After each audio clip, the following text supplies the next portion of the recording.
Makers of EVE Online CCP Games announcing that they have secured $40 million of financing led by Andreessen Horowitz to create a new AAA game within the EVE universe utilizing blockchain technology. Before you start rolling your eyes, let me just run a couple of things past you. First of all, there is no AAA game dev who has attempted this yet. So I have to appreciate the chutzpah that CCP Games is displaying here in wanting to go ahead and do this. Now, this isn't the first time they've mentioned this, not to be confused with a mention about blockchain back in 2022, where there was a bit of concern that they were going to introduce something crypto-related into EVE Online. So they went and made this announcement saying, no, we are not doing anything in EVE Online. NFT stands for Not for Tranquility, which is their public server. And they put those fears to rest. But this does not mean they forgot about it. It just means that they were planning to do something not inside of EVE Online, but EVE related, a separate IP, and it's going to be called Project Awakening. So a couple of my favorite YouTubers have covered this topic, but they failed to talk about something which I feel is very important to this, which is funding to create a game. Now, if you're part of this channel, you're most likely backing Star Citizen, which is what we do here mostly. We play and complain about Star Citizen a lot. But there's one thing about being a Star Citizen backer that I've discussed a lot with people in the past, and that is, would you have, if you were given the opportunity, would you have invested, or would you have wanted to be an investor in Star Citizen itself? And a lot of people say, yeah, they would love to have been an investor instead of just a backer in Star Citizen. So this is the Kickstarter for Star Citizen back in 2013. And they were looking to raise $500,000. I'll refresh your memories, or if you are new, this is how it all started. And they were planning to make a game. They go, here's our pitch. We're going to make a game. It's going to be a persistent universe, and it's going to be called Star Citizen. Give us money. And if you give money, this is what you get in return. So of this amount here, I'm one of the people that gave $250. So $250 of that is mine. What I got in return for that is basically an internet spaceship and access to the game. At the time when I backed, and a lot of you in the same boat as me, we never knew if Star Citizen was going to be something which would be a success or not. It could have failed in the first year. It could have failed in the second year of this. It would have failed in 2015. I don't know. I put in $250 as basically saying it's my donation. If I lose it, if this flops in a year, I've lost money. And if it becomes something, then I've got a game which I'm going to play. That's how I saw it. But what if you could have participated in being an actual investor in CIG? Would you have taken the opportunity? I would have. I know people, there's friends of mine who went up to Chris Roberts and said, hey, I want to give you $100,000. I want to give you $150,000 to be an investor in your company, and they were rejected. So they end up just buying a couple of ships and being a backer like the rest of us. But given the opportunity, would you have wanted to be an investor? I definitely, because look where they've gone now. They've gone from being 5 guys drawing plans on napkin to a one studio in Austin with 12 people, to 2 studios, to where are we now, 5-6 studios across 4 different countries. It's definitely grown as a company, and that is something which I would have loved to been a part of as the investor, not a backer. Another great example, we're going to get back to this in a second, bear with me here. This is a wonderful example. Oculus Rift. Now, I'm a fan of VR. Here's my my Quest 2, and I wasn't part of this, but there are at least 9,500 people that backed $2.4 million to develop this project that Lucky Palmer wanted to do. He wanted to create VR for the masses, and he started in the garage of his parents' home, wherever it was, and he managed to collect $2.4 million. Now, if you were a whale and you backed this for $5,000, what you got for your $5,000 was you got to fly out and hang out with them, okay? And you got a t-shirt, which is awesome. And the controversy, well, I wouldn't call it controversy, but what happened here was a lot of people backed the project because they loved the idea and they donated money. You gave $5,000, you got to hang out, take some pictures, and you got a t-shirt, which is awesome, right? Well, Facebook came along and bought out Oculus for $2 billion. Lucky Palmer, founder, walked away with $500 million. If you were able, instead of giving them $5,000 to get a t-shirt, if you were able to come in as an investor with $5,000, your $5,000 would have become $5 million. Okay, Kickstarter doesn't work that way. You're not buying part of a company with a Kickstarter. But the point I'm making will become clear very soon here. If you came in with $1,400 and you got the early DK kits and you got a t-shirt, congratulations. Your t-shirt says, I backed Oculus and all I got was this awesome t-shirt. Meanwhile, everyone at the company walked away a millionaire when that happened. Would you not have wanted to be a backer and investor in that? Me personally, absolutely yes. I would have loved to be a part of that. Now, don't think that backing something, a project, automatically makes you money. And we're going to go back to the crypto-related part of this very, very soon. Let's use another example of Star Atlas. Now, Star Atlas is making a space-related game, and they're selling space-related NFTs, spaceship NFTs. If you backed Star Atlas, you didn't come out ahead. Star Atlas came into the NFT business at the peak. They made a lot of money by selling NFTs, and they are making a game. You've seen my opinions on that in my channel. I've spoken about that a lot in the past. What's happened since then? Well, your NFTs are down 70, 80, 90%. You are not looking good with that. So that was a bad example, but there has been a recent very good example of this working out. The reason I'm talking about this is it is very likely that Project Awakening is going to be selling you spaceship NFTs. They're going to make a game which is going to have something crypto related, most likely NFT sale of spaceships, and most likely the currency in game is going to be whatever the Project Awakening token is as an in-game currency. So my question is there an opportunity here? Because these guys didn't come ahead in that. I would have loved to be an investor in CIG, didn't get the opportunity. Dr. Disrespect is making a game. Now here's an example where it did work out. Dr. Disrespect says he's making a shooter. Now, whether or not his shooter called Dead Drop ends up being a success or not, we don't know.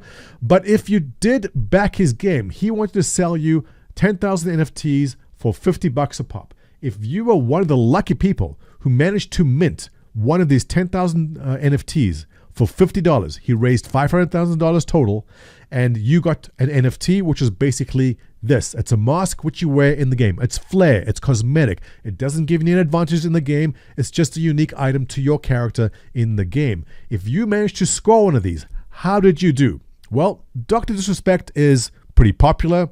He has a big following, and there's a lot of speculation over this. And you have come out quite a far ahead. You have done very, very well if you manage to land one of these founder packs. In fact, you'd be up big time. Just today, this is 3 hours ago, here's one that sold for $853. Here's one for $850. Here's one that sold for $805. Here's one that sold for $733 just 9 hours ago. Here's one that sold for $1,969 yesterday. Here's another one that sold for $1,339 2 days ago. These are selling. If you manage to come in to Dr. Disrespect's project and essentially donate $50 to him because you're a fan and you want to see him make a game, you came out pretty far ahead. So that worked out very, very well for anyone who bought any of the founder passes from Dr. Disrespect. And so this is what piques my interest. Because CCP Games is a AAA gaming studio. They are getting backed by Andreessen Horowitz, which is a major, major venture capital firm. You'll recognize a lot of the things they've backed in the past did well. Now, I know a lot of people have been mentioning, hey, but they've also backed plenty of bad things. Yes, how venture capital works is they have millions of dollars and they'll just toss it around and see what sticks. And if only one of the things they invest in does well, they make billions, all right? They owned Airbnb before it IPO'd. They owned Boku. They owned Groupon. They owned Facebook. They owned Lyft. They owned Pinterest. There were early investors in all these names, and it's worked out extremely well for them. Early investors in Roblox, early investors in Slack, early investors in, what else do we have here? So many names you'd recognize. GitHub. Early investors in Imgur, really? So look, they've put money into a lot of early stage development companies and made billions as a result. And now they're saying, you know what? Let's give this a shot. Let's put 40 million into Project Awakening by CCP. So this does not mean that whatever CCP makes is going to do well. In fact, it may flop. CCP has a track record of quite a few failures in the recent past. Valkyrie, the VR game, I never got to try that. I thought it was very interesting. I never had the PC which was able to run that. I don't think Valkyrie was a bad thing. I think Valkyrie was early. They tried to make something to cater to a VR community which is tiny at the time of this launch. If they had to recreate Valkyrie right now, it might do a bit better. More recently, Dust 514.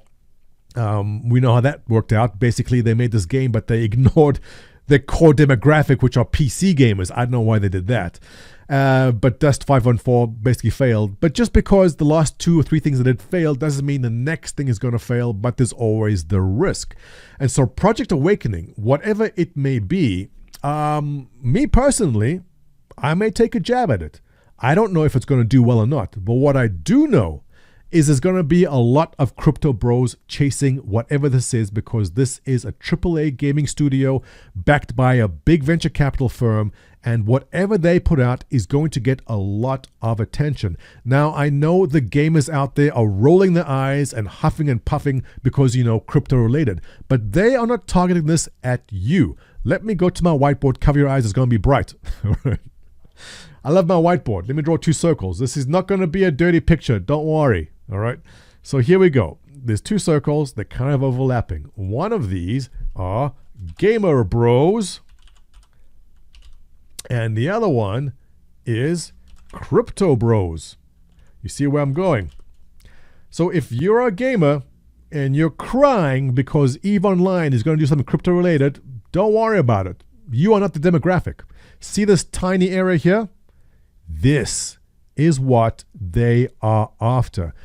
Gamer bros, pretty much against microtransactions, macrotransactions. That's insane. Star Citizen backers, I'm looking at you. The idea of spending $1,000 on a game, $1,500, $15,000, some of you have, that is insane. Gamer bros are typically against that, but you know what?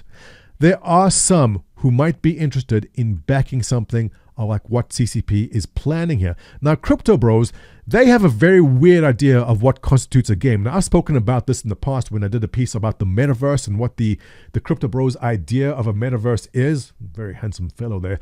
The Roblox type 1999 graphics, and they go, oh, it's the metaverse. You know how I feel about that, right? It's absolute nonsense. The crypto bro idea of what a game is, it blows my mind that they think 1999 graphics is the epitome of what gaming is. But there are some crypto bros which are coming over to this side and saying, hey, games don't have to look like garbage. Games can actually look decent, like what CCP has made in the past with EVE Online. And the gamer bro side, yeah, there are some people who may say, you know what? I'm not opposed to putting in $50 to be a part of something which may grow into something. Now again, Dr. Disrespect's game may flop. I'm not sure. He showed a demo of his game of Dead Drop. It's a generic shooter, essentially. I mean, he calls it a vertical extraction. I forgot. That's vertical something. And whether or not his game succeeds in the long term, I can't tell you. I'm skeptical. But whoever managed to back his game and grab one of those 10,000 NFTs, they are sitting pretty right now. Someone sold one for $2,000. They're in the green. That kind of investment to be a part of something and benefit from it if it does well, I'm not opposed to that. I'm all for that. So if by some chance CCP comes out with an NFT to fund the game, and it's going to be an NFT spaceship for sure, I just may dip my toes and I'll look at, you know what, I'm donating $50. And if $50 becomes something, I'm for that. That's just my opinion. But let me know. What do you think? Are you interested in touching this at all? Because I know gamer bros, this isn't for you. They're not targeting you. They're looking for this tiny segment right over there. And this tiny segment, they're basically betting that this area here is going to grow in the coming years. We're not talking next year or the year after that, but in the coming 5-10 years from now, they're hoping that this area gets bigger and the gamer bros and crypto bros come together and hold hands and sing Kumbaya. Not. But basically, that's what I'm interested in seeing what is going to happen there, regardless of whether this game turns out to be a success in the long term or not. There's going to be a lot of interest in it, and there's going to be a lot of speculation in there. So, yeah, they've sparked my interest. I've gone to the site. I've given them my email address, and whatever happens next, I'll let you know. So if you're interested in following the story and learning more about it, don't forget to subscribe to my channel and give me a thumbs up. Your comments below, always appreciated. Catch you in the next one.